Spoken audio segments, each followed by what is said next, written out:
요한복음 5장 현대인 성경. 그 후 유대인의 명절이 되어 예수님은 예루살렘으로 올라가셨다. 예루살렘 양문 곁에는 히브리 말로 베데스다라는 못이 있고 그 둘레에는 행각 5채가 서 있었다. 이 행각에는 많은 환자, 소경, 절뚝발이, 손발이 마비된 사람들이 질비하게 누워 물이 움직이는 때를 기다리고 있었다. 그 못에는 가끔 천사가 내려와 물을 휘저어 놓곤 하는데 물을 휘저어 놓은 다음에 제일 먼저 들어가는 사람은 무슨 병이든지 다 나았다. 그런데 거기에 38년 동안 앓고 있는 환자가 있었다. 예수님은 그가 누워있는 것을 보시자 병이 벌써 오래된 줄 아시고 그에게 내가 낫고 싶으냐?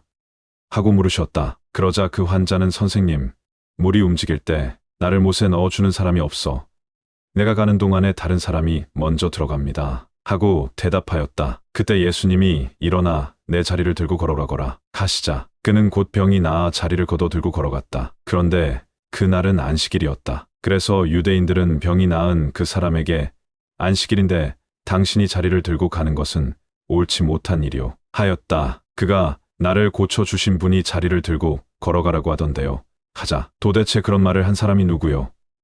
하고 그들이 물었다. 그러나 그 사람은 자기를 고쳐주신 분이 누군지 알지 못하였다. 왜냐하면 그곳에는 많은 사람이 있었고 예수님도 이미 자리를 뜨셨기 때문이었다. 그 후에 예수님은 성전에서 그 사람을 만나 이제는 병이 깨끗이 나았으니 더 무서운 병에 걸리지 않도록 다시는 죄를 짓지 말아라 하고 말씀하셨다. 그 사람이 유대인들에게 가서 자기를 낫게 하신 분이 예수님이라고 말하자 유대인들은 안식일에 이런 일을 하다고 예수님을 핍박하기 시작했다. 그러나 예수님은 그들에게 내 아버지께서 지금까지 일하심으로 나도 일한다 하고 말씀하셨다. 유대인들은 예수님이 안식일을 범할 뿐만 아니라 자신을 하나님과 똑같은 자리에 올려놓고 하나님을 친아버지라고 부른다는 이유로 더욱 예수님을 죽이려고 하였다. 그래서 예수님은 유대인들에게 이렇게 말씀하셨다. 내가 분명히 너희에게 말한다. 아들은 아버지가 하시는 일을 보지 않으면 혼자서는 아무것도 할 수 없다. 이것은 아버지께서 무엇을 하시든지 아들은 그대로 따라하기 때문이다. 아버지께서는 아들을 사랑하셔서 자기가 하시는 모든 일을 아들에게 다 보여주신다. 그렇다. 아버지는 이보다 더 큰 일도 아들에게 보여주셔서 너희를 깜짝 놀라게 하실 것이다. 아버지께서 죽은 사람들을 일으켜 살리시는 것처럼 아들도 자기가 원하는 사람들을 살린다. 아버지께서는 아무도 심판하시지 않고 심판하는 일을 모두 아들에게 맡겨 모든 사람이 아버지를 공경하듯이 아들도 공경하도록 하셨다. 아들을 공경하지 않는 사람은 아들을 보내신 아버지도 공경하지 않는다. 내가 분명히 너희에게 말한다. 내 말을 듣고 나를 보내신 분을 믿는 사람은 영원한 생명을 얻었으므로 심판을 받지 않을 것이다. 그는 이미 죽음에서 생명으로 옮겨간 것이다. 내가 분명히 말한다. 죽은 사람들이 하나님의 아들의 음성을 들을 때가 오는데 바로 이때이다. 듣는 사람은 살아날 것이다. 아버지에서는 자기 속에 생명을 가지신 것처럼 아들에게도 생명을 주어